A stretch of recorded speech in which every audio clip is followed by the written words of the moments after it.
మంగళగిరిలో ఒక మందిరం కాలిపోయింది. బేత్ వివేక్ గారు అని మంచి దైవజనులు, చాలా పెద్ద మందిరం కూడా, చాలా ఆస్తి నష్టం జరిగింది. మరి వారి కొరకు ప్రార్థన చేయండి. మందిరం అంతా కాలిపోయింది, అందులో ఉన్న ఎక్విప్మెంట్ కూడా మొత్తం కాలిపోయింది. వారు రీసెంట్గానే దాన్ని ఎంతో కాలం అవ్వట్లేదు, మరి దాన్ని ప్రారంభించి కూడా చాలా చక్కగా మందిరాన్ని కట్టి మంచి పరిసరం జరిగిస్తూ ఉన్నారు. ఆ మందిరము ప్రారంభోత్సవం రోజు బేత్ వివేక్ గారు దైవజనులు మాట్లాడుతూ, ఈ మందిరాన్ని నేను కట్టాను అని నేను చెప్పలేను, ఎందుకంటే మనం ఎవరో ఈ మందిరాన్ని కట్టడానికి, ఇది దేవునిది, దేవుడే దీన్ని ఈ రీతిగా చేశారు, దీన్ని రీతిగా ఇప్పటి వరకు మరి కట్టడానికి సహాయం చేశారు, ఈరోజు ఓపెనింగ్ వరకు వచ్చారని చెప్పి ఆయన ప్రారంభోత్సవం రోజు చాలా దేవుని నామాన్ని కనపరుస్తూ మాట్లాడారు. ఈ రోజులో నా కుమారుడితో ఇక్కడికి వచ్చి ఈరోజు ఈ పట్టణానికి ఆశీర్వాదాలు అందించే ఇలాంటి దాన్ని దేవుడు ఈ అలుపుడు ద్వారా ఇచ్చినందుకు దేవునికి స్తోత్రం.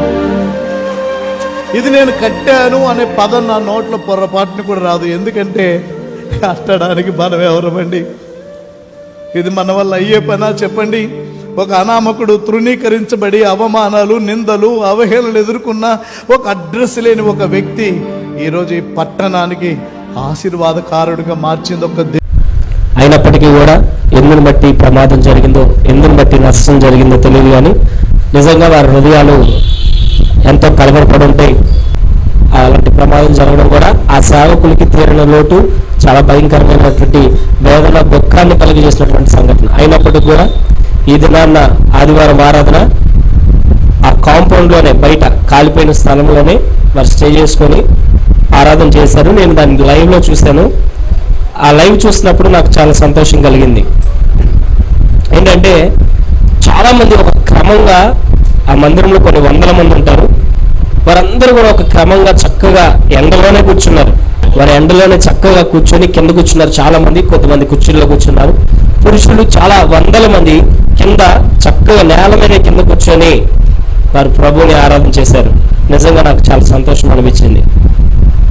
ఏమున్నా లేకపోయినా దేవుణ్ణి స్తుతించాలి. మేలు జరిగినప్పుడే దేవుని స్తుతించడం కాదు, కానీ మరి దినాన వారు పాటల ద్వారా, మరి వాక్యము ద్వారా, వారు ప్రార్థనల ద్వారా ప్రభుని ఆరాధించి గణపరిచి ప్రభు సహాయాన్ని కోరుతున్న విధానాన్ని బట్టి నేను ప్రభుని స్తుతులు చెల్లించాను. హల్లెలూయా. ఒకే ఒక మాట నేను జ్ఞాపకం చేయడానికి ఇష్టపడుతున్నాను. బైబిల్ గ్రంథంలో అనేక అంశాలు ఉన్నాయి. నిన్నటి దినం కూడా మన వాళ్ళందరూ ఇక్కడ ఉన్నప్పుడు నేను ఒక మాట చెప్పాను. యోబు గ్రంథంలో ఉన్న మాట, యెహోవా ఆయన నామానికే మహిమ కలుగును గాక. యోబుకి ఇచ్చాడు, తీసుకున్నాడు. అయితే చివరికి వచ్చేసరికి రెట్టింపైన కృపనిచ్చాడు. ఆమె ఇంకొక మాట చెప్పడానికి ఇష్టపడుతున్నాను. ఇది కాలిపోయింది మందిరం, చెప్పండి పర్వాలేదు, మందిరం కాలిపోయింది, పూర్తిగా కాలిపోయింది. కానీ నేను నమ్మి విశ్వసించి నా దేవుని సన్నిధిలో చెప్తున్నాను మాట, దర్శనం కాలిపోలేదు, పిలుపు కాలిపోలేదు, విశ్వాసం కాలిపోలేదు. అది ఈ హృదయాల్లో దర్శనాన్ని కాల్చగలిగిన వాడు, పిలుపును కాల్చగలిగిన వాడు, విశ్వాసాన్ని కాల్చగలిగిన వాడు ఈ భూప్రపంచంలో ఎవరు లేడు. నా యేసయ్య మాత్రమే సజీవుడు. విశ్వాసాన్ని, దర్శనాన్ని, పిలుపుని సజీవంగా ఉంచాడు. మందిరం భౌతికంగా కాలిపోవచ్చు, కానీ విశ్వాసం కాల్చబడలేదు, పిలుపు కాల్చబడలేదు, దర్శనం కాల్చబడలేదు. దేవుని కృప మనకు తోడుగా ఉండును గాక. ఆమేన్.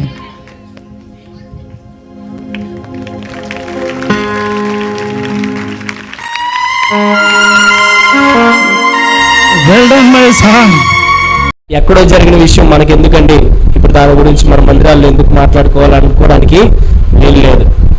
క్షేమము లేనటువంటి దినాల్లో ఉన్నాం. మరి ఒకరి కొరకు ఒకరు ప్రార్థించుకునేటువంటి పరిస్థితులు క్రైస్తవ సమాజానికి ఎంతైనా అవసరం.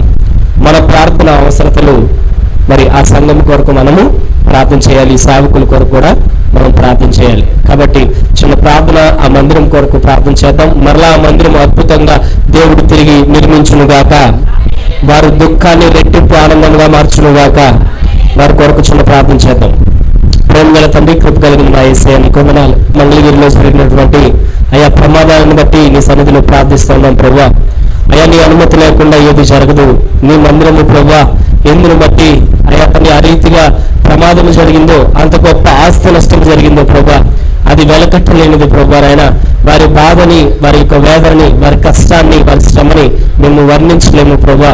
సమస్తము ఎరిగిన దేవుడు, చూసిన దేవుడు ప్రభువా. నీకు మరుగైనది ఏది కూడా లేదు ప్రభువా.